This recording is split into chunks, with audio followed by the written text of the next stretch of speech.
È tutto di proprietà della città, poi hanno fatto confusione tra fondazioni, concessioni e quant'altro, ma la proprietà è tutta della città, ce la riprendiamo tutta e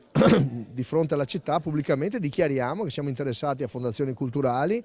ai musei civici, alla Biennale, al divertimento, alla possibilità che a Forte Marghera ci sia questa grande partecipazione, diciamo, corale e di diversi anche gusti. Forte Marghera diventerà un fondamentale polo attrattore di tutta la terraferma veneziana nell'idea del sindaco Luigi Brugnaro, pronto a riprendere in mano le concessioni per modificare radicalmente l'offerta all'interno dell'antico bastione austro-ungarico. Qui uno può passare da via Torino col ponte, può andare a Forte Marghera, da lì può continuare attraverso una pista ciclabile che apriremo lì in mezzo a quello che vedete adesso che è un erbaio, insomma.